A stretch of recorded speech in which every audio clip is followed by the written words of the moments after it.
Assalamualaikum warahmatullahi wabarakatuh. Sobat hukum dimanapun Anda berada, pada kesempatan ini kita akan membahas materi mengenai surat gugatan atau yang biasa kita kenal dengan gugatan kontentiosa. Perlu Anda ketahui bahwa substansi gugatan adalah merupakan tuntutan hak yang diajukan oleh pihak yang merasa haknya dilanggar pengadilan untuk dimintakan suatu putusan hakim. Mungkin Anda masih ingat bahwa surat gugatan ini bermacam-macam jenis. Ada surat gugatan untuk perbuatan melawan hukum, kemudian ada gugatan untuk wan prestasi, surat gugatan untuk kepalitan ataupun PKPU. Tentunya dalam melaksanakan tuntutan hak tersebut, pihak penggugat harus mempunyai sengketa sebagai dasar hukum. Jadi sengketa ini harus ada hubungan dengan hukum yang dilanggar oleh tergugat.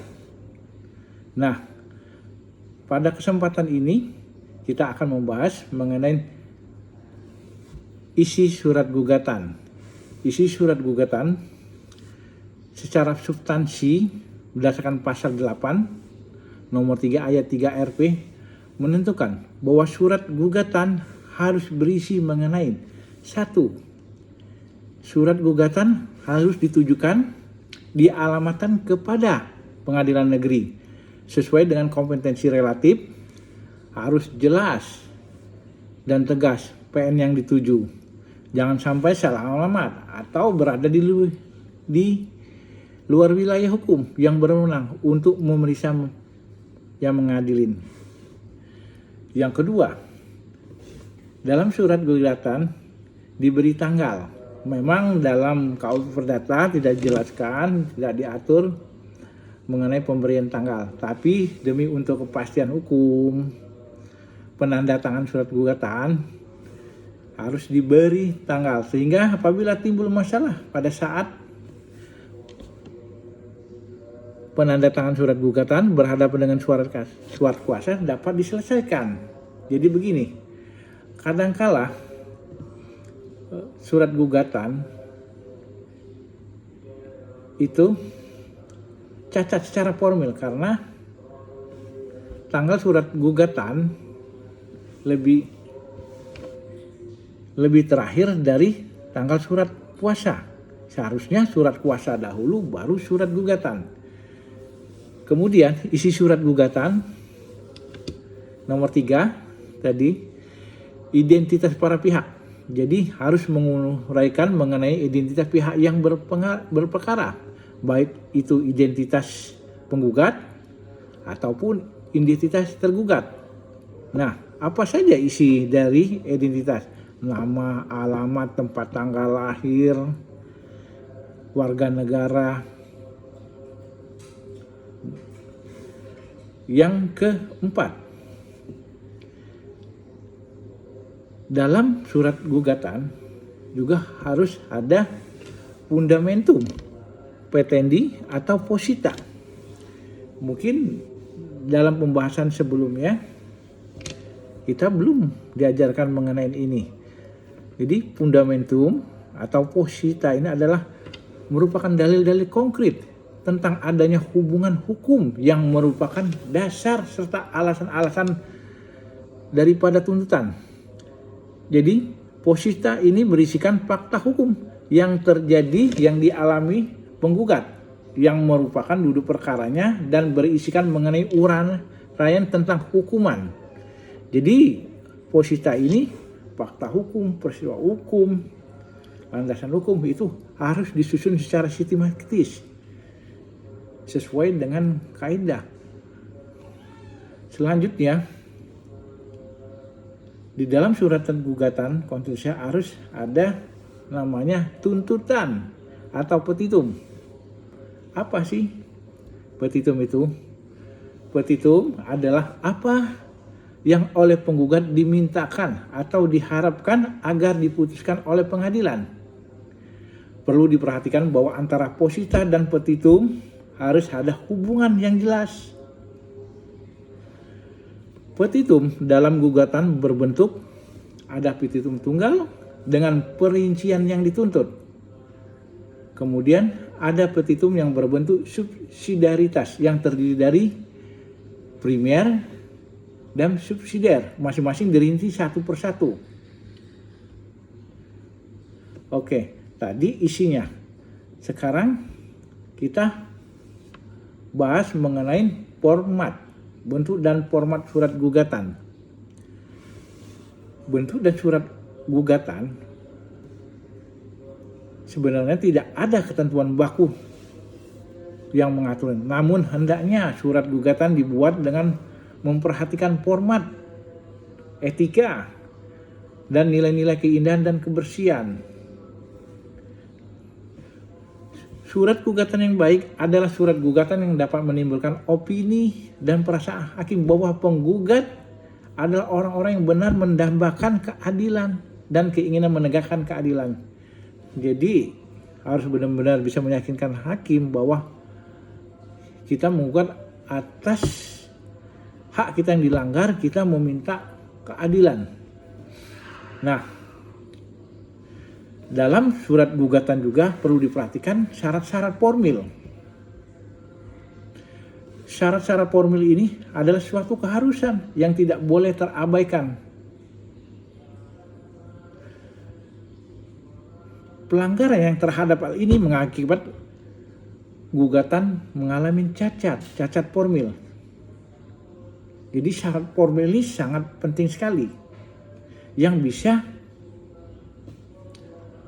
mengakibatkan gugatan tidak sah oleh para hakim.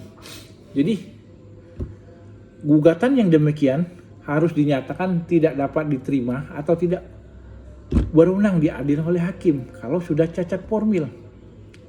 Tentunya Anda perlu mengetahui unsur-unsur syarat formil gugatan yang pasti dipenuhi agar terhindar dari cacat yang mengakibatkan gugatan tidak sah. Jadi tadi isi surat gugatan sudah kita bahas, sekarang syarat formil sehingga gugatan kita tidak cacat. Pertama, gugatan harus jelas ditujukan kepada pengadilan negeri sesuai dengan kompetensi relatif. Harus jelas tegas pengadilan negeri yang dituju, jangan sampai salah alamat. Seperti ini saya contoh.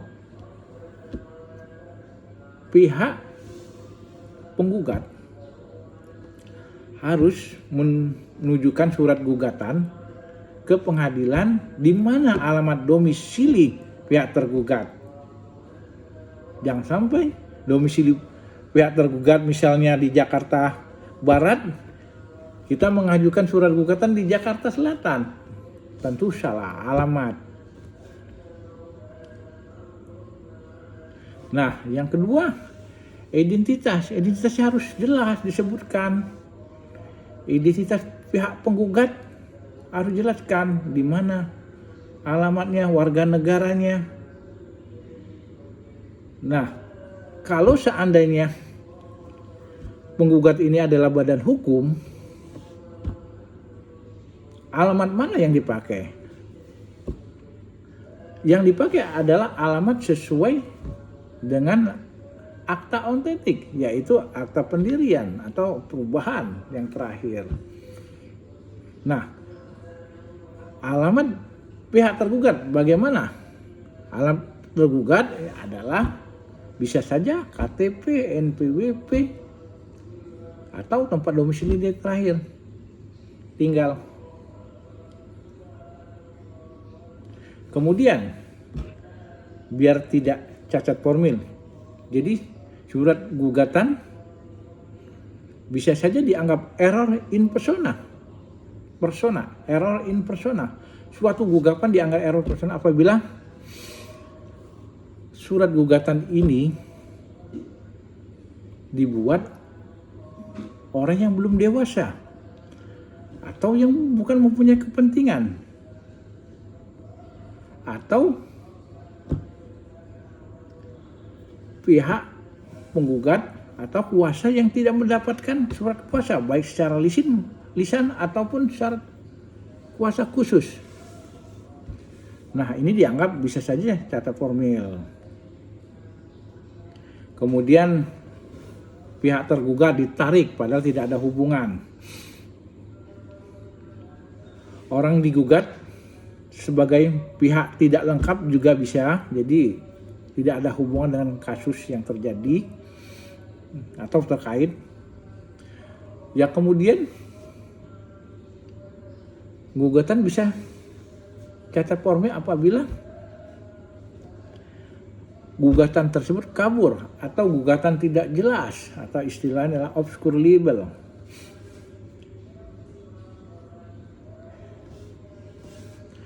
Nah, tentu gugatan yang dikatakan kabur atau gugatan tidak jelas terdiri dari beberapa poin.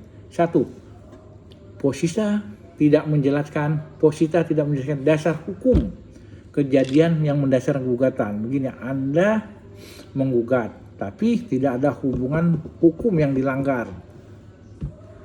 Atau dasar hukum tetapi tidak dijelaskan fakta-fakta atau peristiwa hukum.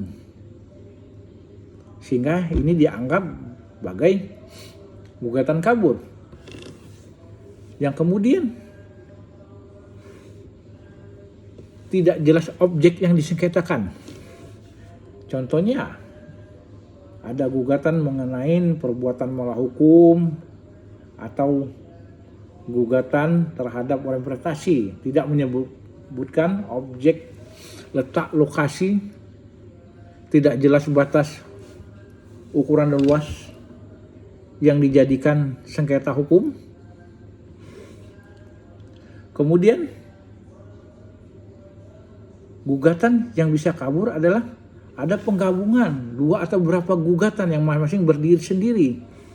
Bisa kumulatif, subjektif, digabung beberapa orang tergugat bisa kumulatif. Penggugat mengajukan beberapa gugatan terhadap seorang tergugat. Nah, ini bisa dikatakan gugatan kabur.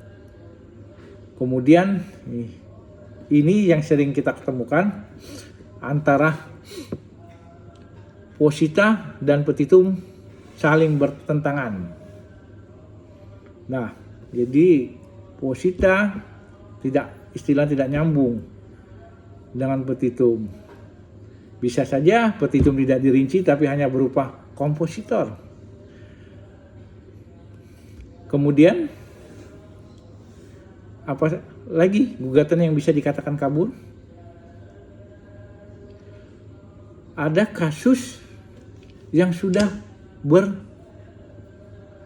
berkekuatan hukum atau putusan yang telah tetap. Misalnya begini, ada kasus hukum tapi sudah diputuskan, hukumnya telah berkekuatan hukum tetap. Nah, ini tidak bisa dijadikan gugatan.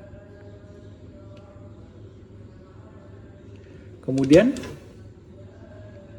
ada juga istilah yang sering kita dengar, kalau Anda sering mendengar atau membaca di media, adanya gugatan prematur. Banyak hakim-hakim menggagalkan membatalkan surat gugatan karena dianggap prematur. Jadi gugatan prematur ini ya dalam hal gugatan masih tertunda. Mungkin contohnya begini. Ada perbuatan wan prestasi.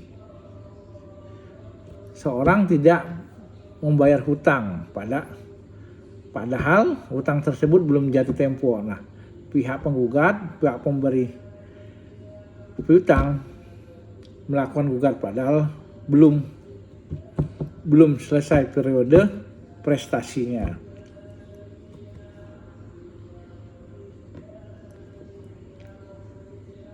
Oke. Jadi itu saja mengenai surat gugatan. Yang perlu Anda garis bawahi bahwa surat gugatan agar tidak cacat formil ataupun kabur ataupun prematur, jadi harus memenuhi ketentuan formil dari suatu surat gugatan. Oke, itu saja sobat hukum dimanapun Anda berada. Pada kesempatan ini kita membahas mengenai ini. Terima kasih atas perhatiannya. Wassalamualaikum warahmatullahi wabarakatuh.